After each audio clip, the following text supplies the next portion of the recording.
Good morning and welcome to Sunday Soul Talks with Lori Tivitot. Ooh, it's changed again, the view. I think I like that better. Hmm, where Lori talks about wisdom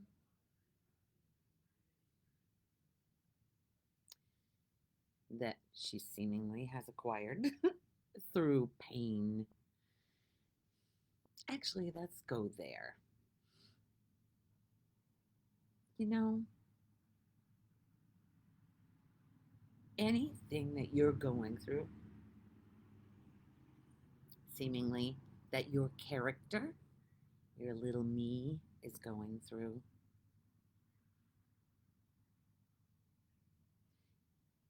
say you're believing someone has wronged you, you're right, you're, or life has wronged you, God has wronged you. That little me, it's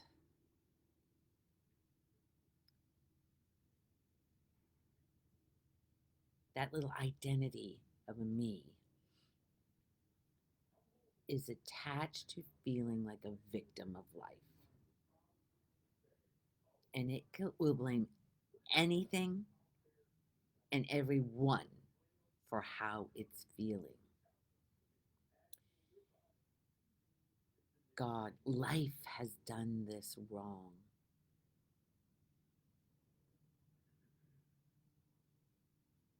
It shouldn't be this way.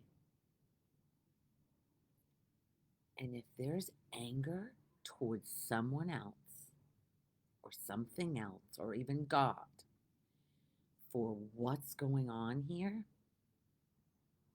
that anger lives in you. Our little identities, the little me's inside that we believe ourselves to be,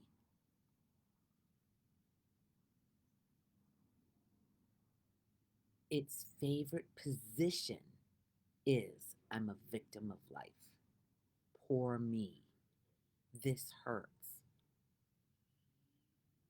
But when you entertain this message and realize that that little me that you believe yourself to be is not even real, it's made up of a whole bunch of thoughts and beliefs of a me, of which a baby doesn't have that yet. A toddler doesn't have that yet. The kids that I work with, the autistic kids, there's no past and future for them. There's no me inside there. I mean, Cohen walks through the school, uh, uh, with his mouth hanging open. And you know what? We went on the basketball court a couple weeks ago, or last week or something, and the guys all helped him play basketball. They stopped their game and helped him because he won't go after the ball. He'll shoot it, but he won't go after it. They went after it, brought it back to him. We played ping pong this past week. They went after the ball when it went behind the bleachers. One guy actually stayed there and played with him. It was beautiful. The and I thank them very much for the automatic. It was beautiful. Just knowing that it wasn't all about them for that moment in time. They let Cohen be himself and they played with him. It was just beautiful. So I said, my God, I've only seen something like this on like a video, a movie or something, And it was happening right in front of me. It was beautiful. I can't stop saying how beautiful it was because my insides were like, oh my God, we're intruding on their game and we shouldn't be doing this. Those shoulds. But that little me believes it's a victim. And the suffering that we seemingly go through, especially if you're blaming God or someone else for how you're hurting in life, that's the suffering is what leads you to realizing there's a different way. When you come to that realization, there has to be a different way. This cannot be what life is about, all this pain. Good morning, Cynthia. Thank you for being here. Sunshine. Um, yeah, this pain that we think we're going, the little character is going through, seemingly, in the timeline of birth and death, which it's okay if the little me feels like it's suffering, but just know that there's a way out of it.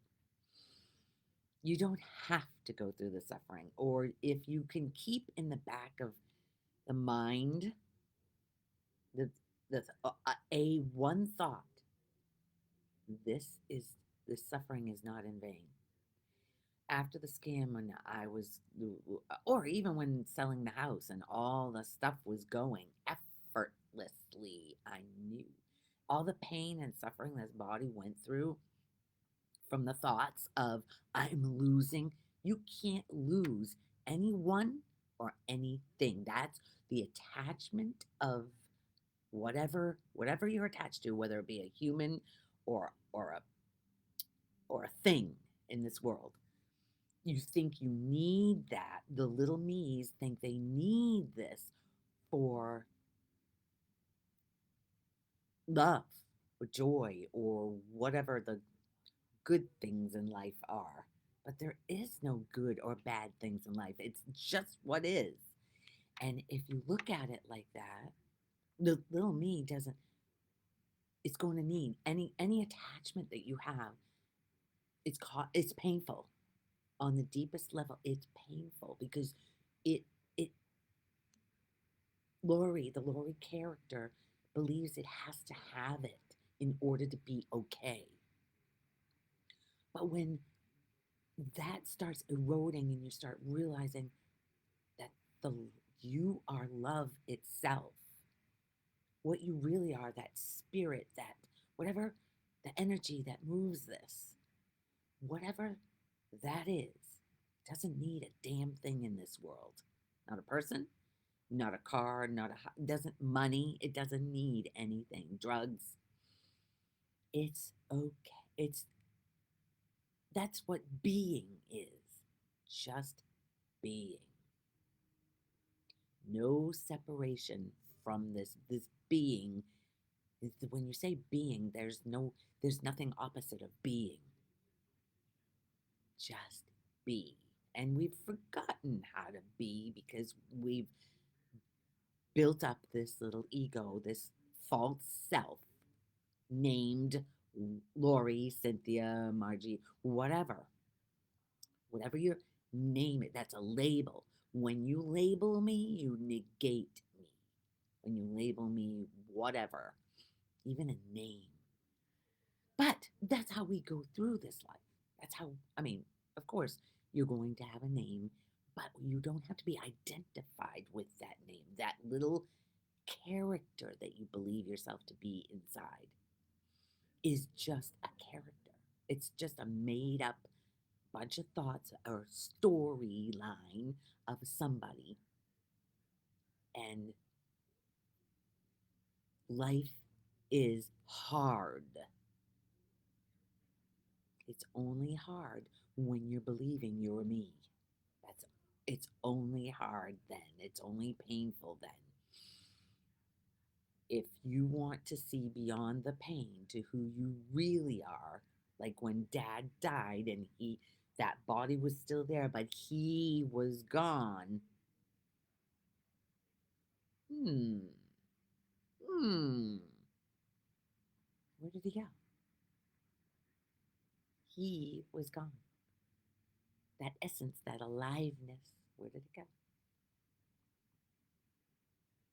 Think about this.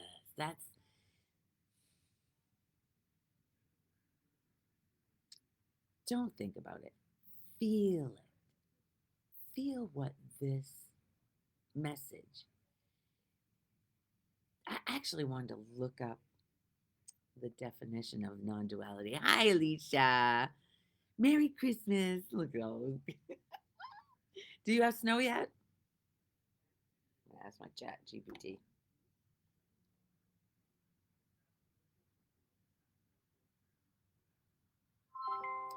What is the definition of non duality? Non duality is a philosophical and spiritual concept that essentially means the absence of separation. It suggests that the fundamental nature of reality is one unified whole, and that any sense of separation or duality, like self and other or subject and object, is ultimately an illusion. This idea is central in various spiritual traditions like Advaita Vedanta in Hinduism and certain schools of Buddhism.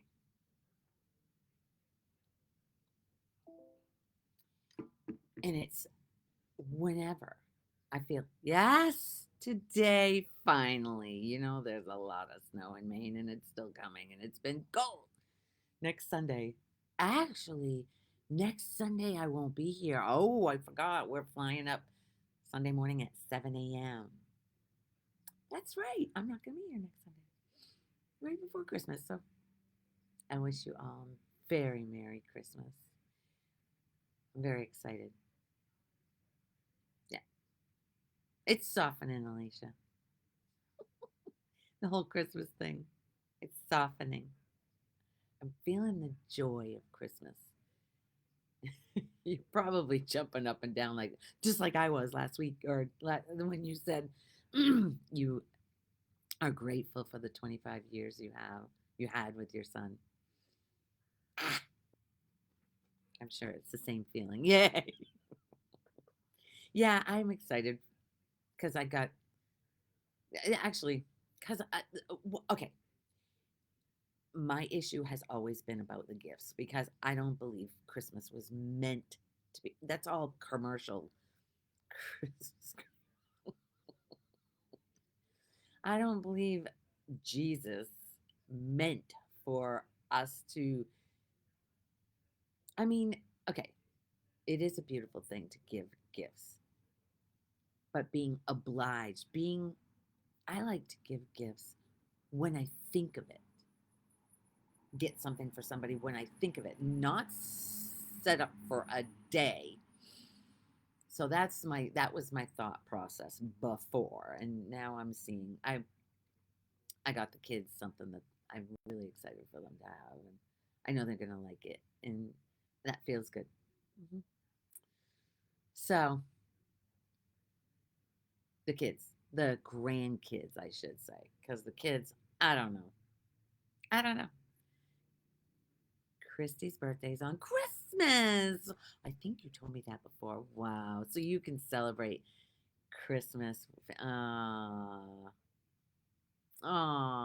You feel that, Alicia? Yeah. You can feel the excitement when you give somebody something that you. I think that's what you mean. Um. Wow. And Peter's birthday is the 24th, a day before Christy's birthday. Seeing their faces, yeah, especially the little ones. Yes, definitely. Seeing their excitement, their joy. And then it becomes an obligation as you get older. It can, because it's all about money. It's all about buying stuff, and that's not the. It doesn't feel good when you're thinking about. It's magical to see their faces, yeah. But the money part, there's an there's something there that I have to delve into. Something about the money. But then when every single year I've spent it and I haven't become homeless yet. Feels good to decorate a tree or two. I don't decorate any tree anymore. I didn't decorate. It was when the kids were 16 and 12, and I had so much to do back then. I baked pumpkin bread for every one of my clients. Plus I there was just decorating, house cleaning, working two jobs. It was just it making dinner, going grocery, everything a woman does, and on top of it, doing the tree and decorating that. I was like, I'm so over this. I If you guys don't help me, I'm not doing it. And they didn't want to help me. I said, okay. So I put the tree skirt out. Travis was 16 and now he's 38, 7, 37. He'll be 38. It's about Jesus being born. Feels good to decorate. Yeah. So, is it? Has that really been? Because yeah, when he was born, actually, there's even a question about if he was born then. Well, there's so much crap out there today. I don't believe in it. I can't follow any of it. Those conspiracy theories, like the chemtrail thing, I cannot go there with that one either. I mean, we have a beautiful day, and the chemtrails, they say, are poisoning. So the people that are supposedly doing this, right? They have family here too. Really? Would they want to poison their own family? You gotta think this stuff through. It's like, what? What? And people will ruin a beautiful day. Oh, look at those. I've been on a boat with people who've done that. Just totally. And all that anger and resentment and bitterness is inside of them. I was watching Dr. Dyer before this started, maybe getting some inspiration for it because I had no idea what I was going to talk about. And he was talking about the orange. When you squeeze an orange, something comes at it, like something comes at you. Say you're an orange. What comes out of the orange? Orange juice, not apple juice. But when you squeeze you, what comes out? What comes out of an orange is because that's what's inside. Orange juice. What comes out of you when you're squeezed, when it gets tight or whatever? If anger comes out, it's because anger was inside. Do not blame the other person for your pain and suffering. It's or anybody else or God for your pain and suffering. Everything's happening here exactly. It's so stupid, right? Right? Taking away a beautiful, beautiful day here in Florida. Yep. And the orange, I know you girls. Dr. Dyer was,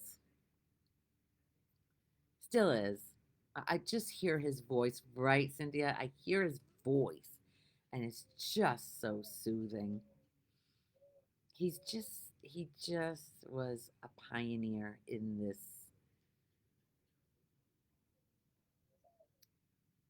realm, this life journey for the me's.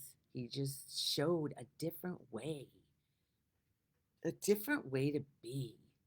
And if you're not, that's okay too. Don't let that mind say, I should have, if anger comes out. Yes, I started. I know I sent you everything I owned on him.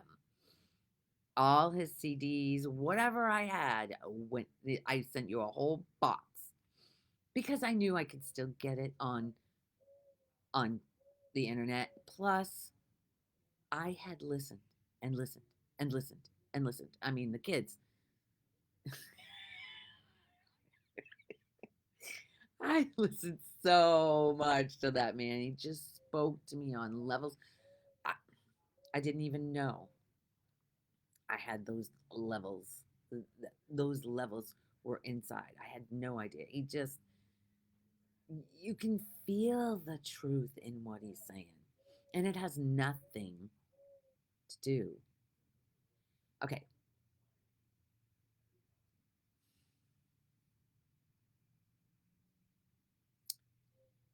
he was one of the first spiritual teachers, I guess you call it spiritual teachers, that was actually mainstream. He was on the night show. Oprah had him on. There was, that's another thing. Talking, I listened to one of his CDs last night. Which one, Cynthia? Which one? The Power of Intention. That and magic, real magic. Because as you start, the veils start lifting, and you're coming back to the love that you are. It does feel like magic. It does feel like magic because I'll say a thing. It's happening. I know I've told you guys. It's happening so often that I mention something and boom, there it is. Yesterday. It's happening so often that I don't remember what, what it used to be. So, oh my God, this and this and this. But now it's like yesterday.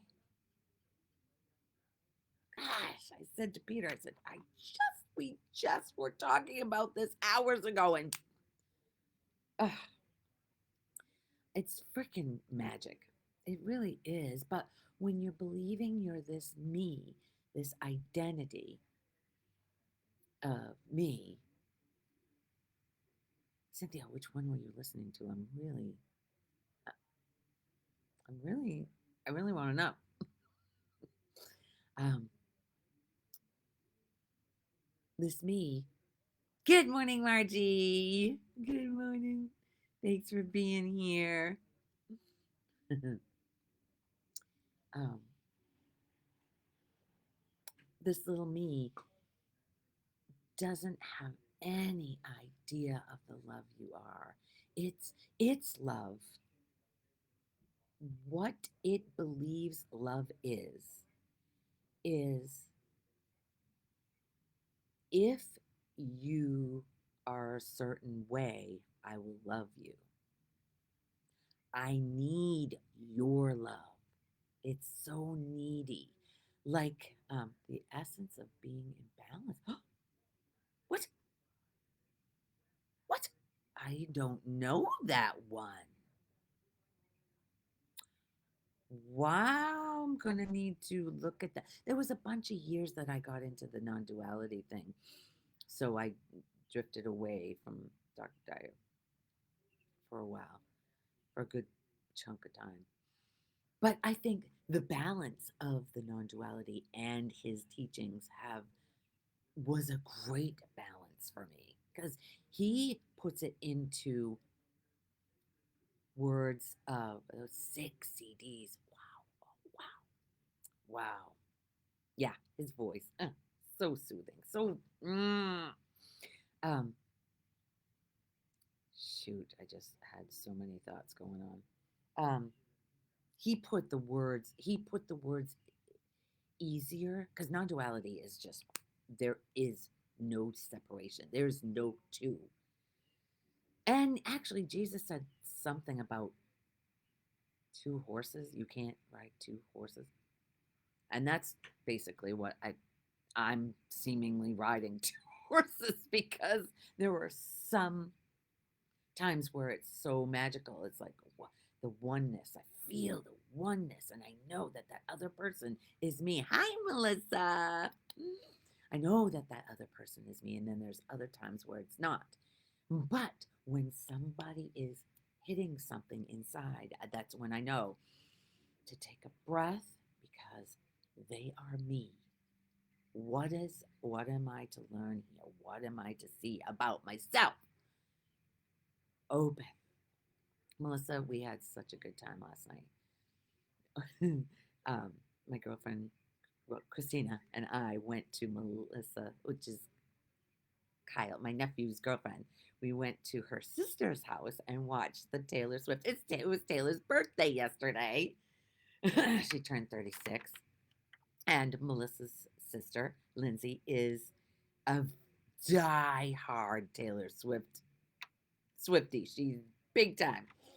And it was all about the Eras tour. That she gave each one of her dancers, her people around her, a bonus. Plus, she paid them to do, and she gave them a bonus of $750,000. And she hand wrote the card to every one of them and sealed it with a wax and a thing. Her mother walks in. Taylor's mother walked in and said, "You did all of that?" She gave the truck drivers she the gratitude. You can feel the gratitude in her. She's an amazing woman. And the people who are hating her, that hatred's living in them. It doesn't, like Dr. Dyer would have said, it doesn't define you. It doesn't define the person you're hating. I think our first dance lesson is today. Christina, dance lesson? What are you talking about? Our first dance lesson? Oh, because we're going to be a dancer for her? That's a scary thought. But boy, wouldn't that be fun? Anyway, Christina, I thought you'd be sleeping. It was a late night, and Christina's been out. My God, she's had. Anyway,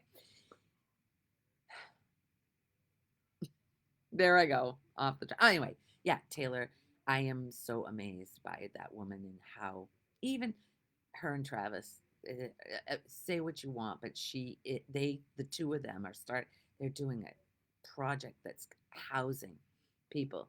Glad you had fun. Love my sister. I love your sister too. And Peter, her husband. Oh, Alicia, you're not a Swifty. That's fine. It doesn't matter. She's just a beautiful person, inside and out. She's just generous, kind. I mean, I, she's been screwed over, and she's not. She's. I don't know if she has bitterness inside. With some of her songs, especially this one, this latest album, which I love. Um, yeah, her Lindsay's husband Peter. It makes me. He just reminds me of Peter. He's quiet. But he's very likable guy. You can just feel it. The dog is a different story. Your dog, Honey, is very, yeah, difference in dogs. Ooh. But those little dogs usually have that kind of syndrome. The cupcakes were delicious, Melissa. We loved those cupcakes. They were, the mint, all of them. Marty, you adore Taylor Swift. Awesome. Have you listened to her new album? I mean, I know basically every word to every song, and just I and she swears in it. But she's getting her point across. We all swear. We just don't want other people to know we do.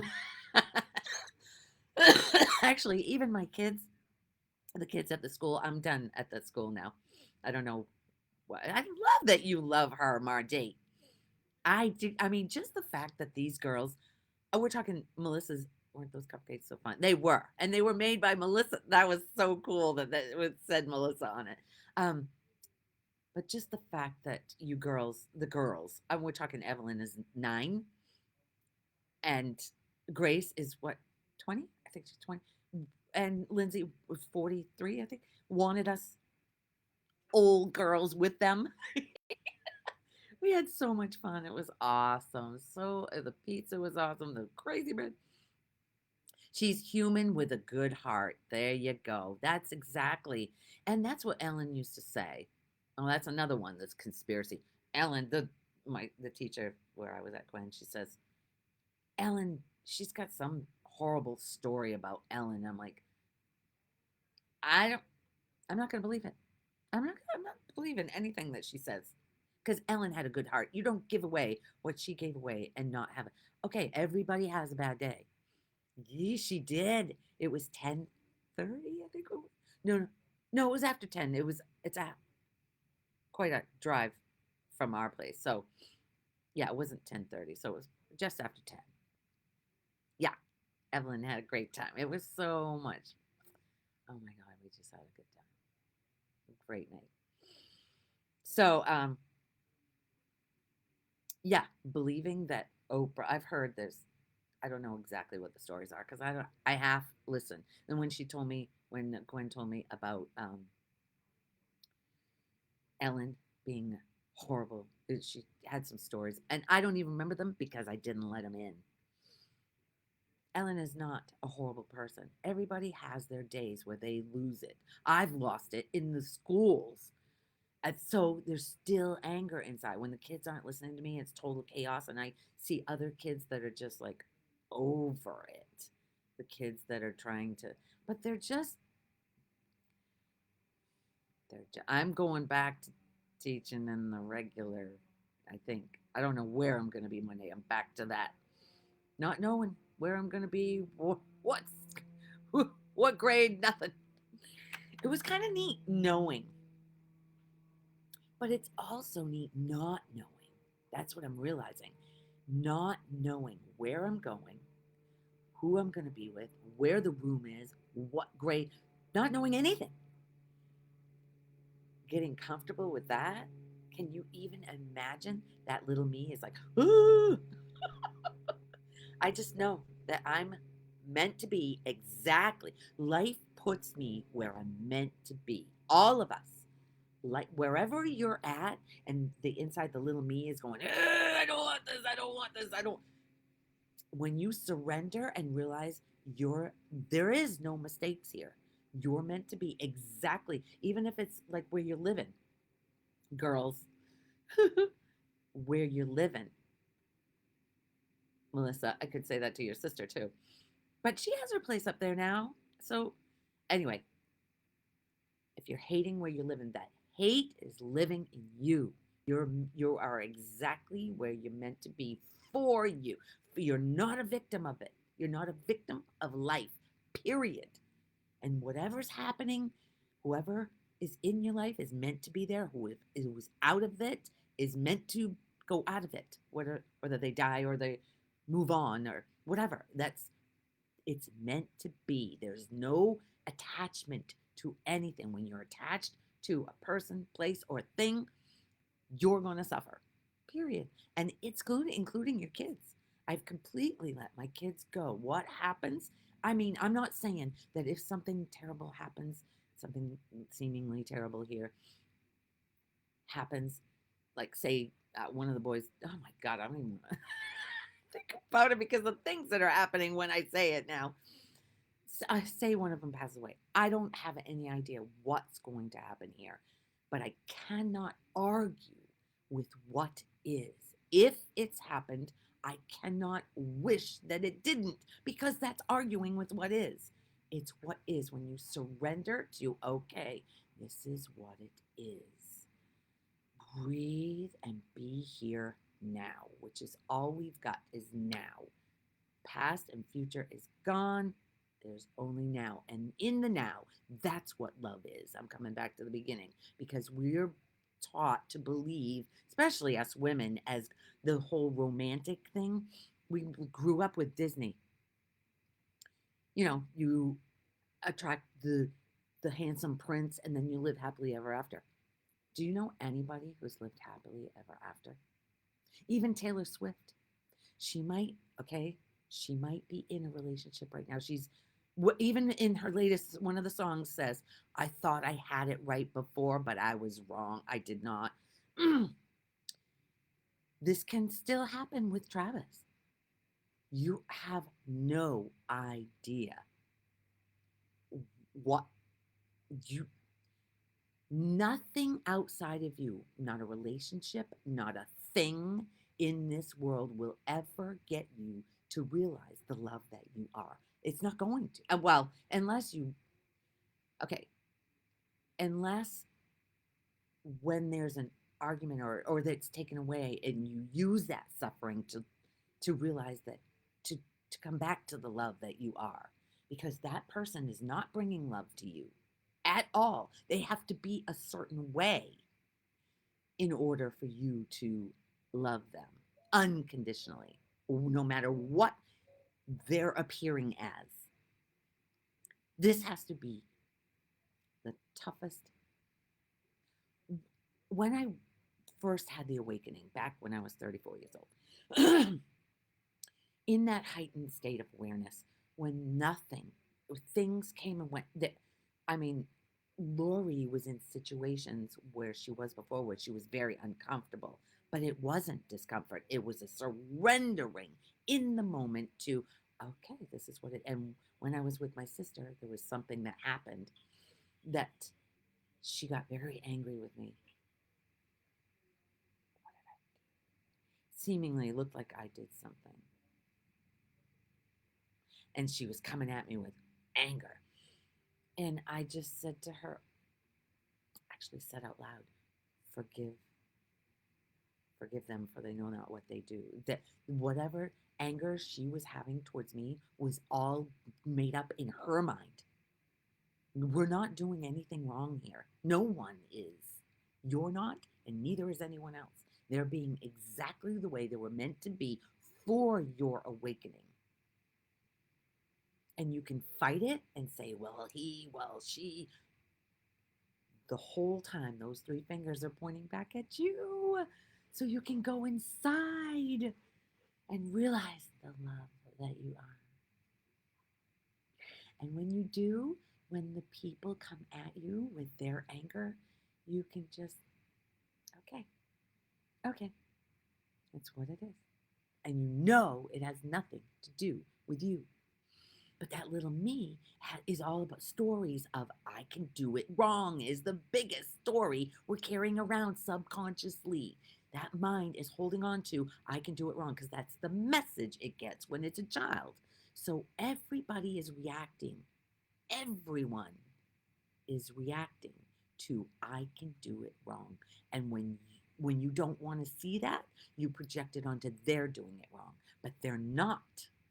They're not. They're showing you where you can't be loving towards them because there's no love. Because the love that you are encompass it. It doesn't have any stories. It doesn't have any. Uh, there's no little me. There's nothing to defend. You can just be. And if you're with someone that's hard to be with, seemingly, that's your perfect mirror because they are you. They are you. That anger that you suppress because you're afraid to look angry will be triggered by something outside of you. Like when I go to the school and there no one's listening and it's chaos in the room. The anger that came out was like, whoop! I didn't even know that was in there because I'm Lori has been conditioned to be nice. It's just automatic. So it um, doesn't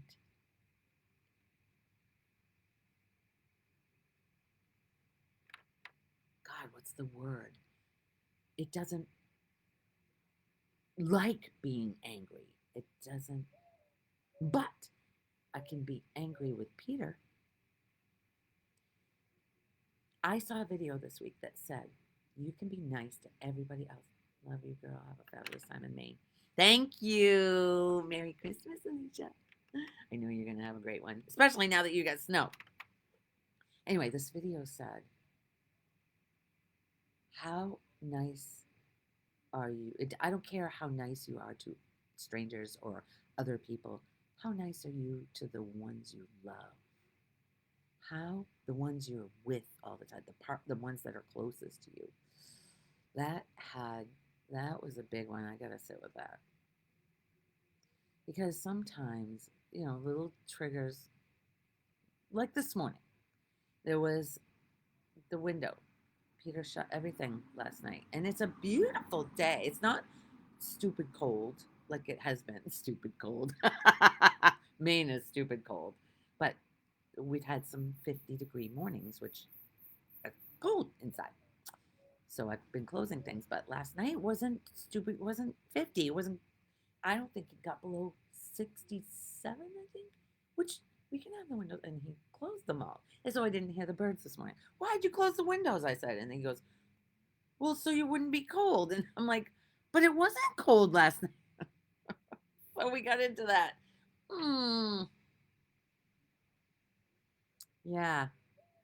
Yeah. Showing you that I am not a done deal here. I don't know anyone who really is. I don't.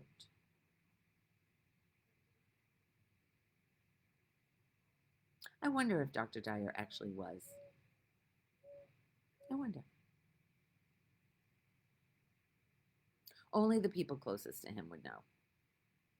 I know that he wasn't the like I'm not the reactive. I mean, like say with the that woman that yelled at me.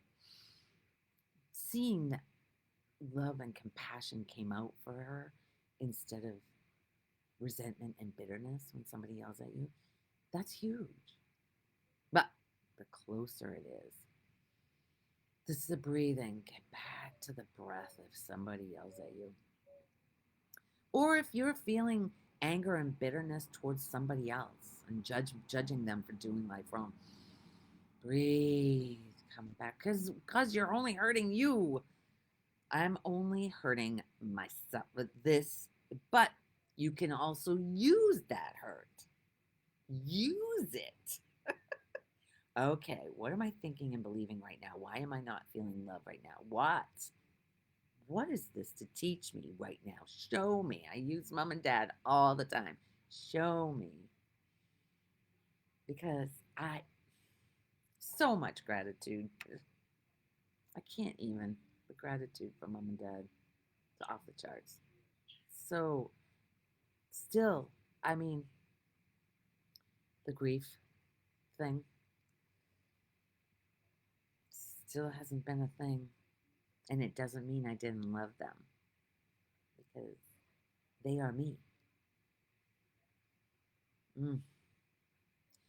So even when you're not with the person, you can still love them. Actually, it's easier when you're away from them to love them because those, but that's conditional love. That's conditional love. When you realize that whatever's happening has nothing to do with you, it's not yours. That's unconditional love. That's when you can. But when you unconditionally love someone else, you're only unconditionally loving yourself. You're not listening to that voice inside that says, I shouldn't do this, or something's wrong with me, or I did it wrong. All of those, I'm not worthy, I'm not good enough. All of that is subconscious to the me. That's what the me is made up of. I'm not good enough is the number one belief of the me. That's the void that we're trying to fill with things, clothes, money, experiences. I gotta do, I gotta get. And it never fills it up. It doesn't. But just being, sitting quietly in a room alone with no distraction. Can you do it? I'm very glad to say I can. It used to be horrible because all those thoughts and judgments of somebody else, how I treated somebody else, how they've been to me, all of that was in there. Just sitting quietly by it. That's connecting to what you really are. It's like a reset. Like a that's where the clarity is. That's another thing. When I woke up at 34, the clarity. Imagine your mind being clear, not jumbled up with all these 60,000 thoughts a day. I learned from Dr. 60,000 thoughts. And most of the thoughts are repeated from the day, the same thoughts that you had the day before. And you're identified with those thoughts. Not one thought is true. Not one thought is true. And the thoughts that you believe over and over, that keep going on the loop of I'm whatever, it becomes beliefs. It's like a group, patterns of thought in your head. And none of that is who you are. Isn't that freedom? I posted something, and Patty, a friend of mine who has pancreatic, she just found out she has pancreatic cancer, but she's doing very well in her mind. But when I posted about the wave, I saw the wave this week.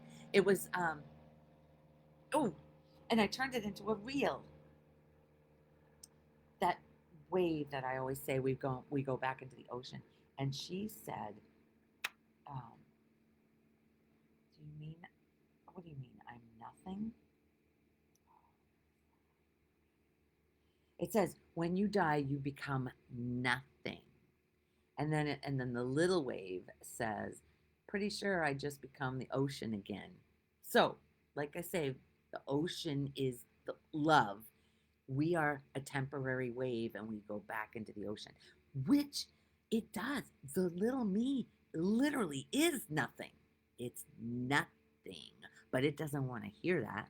So she said, "I'm going to be nothing." And she put a little sad thing. And I said, your real self, goes back into what you've always been. But she's forgotten. Not that identity you've created as a child that hurts. This meme is a great example. Your true essence is love itself. And it was just a picture, but I put it into AI and it made it into a wave. That AI thing is so cool. I, I there's so much more I want to do with it. I want to make my own little caricature out of it. That's my next thing I want to do. Anyway,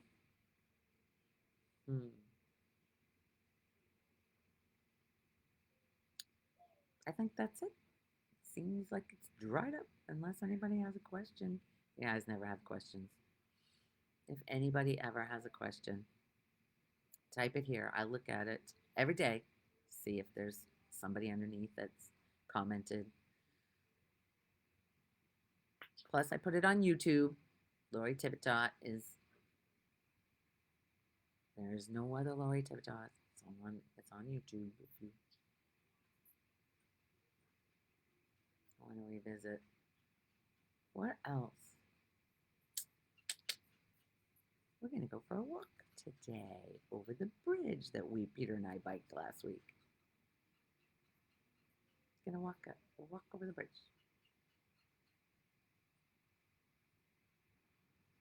I'm excited because I see so many people doing it.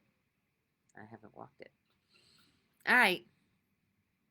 I guess that's it. I hope all of you, whoever's listening to this, I know a lot of people watch it after. I hope you have a very Merry Christmas. And I'm pretty sure I can do it from Maine the following Sunday. I think. I usually do. So we'll see. I'll put a note of it up if I don't do it. If I'm not going to do it, oh, you'll come here and find out that I didn't do it. Guess it'll be self-explanatory. Anyway, thank you for being here. Thank you for entertaining this message.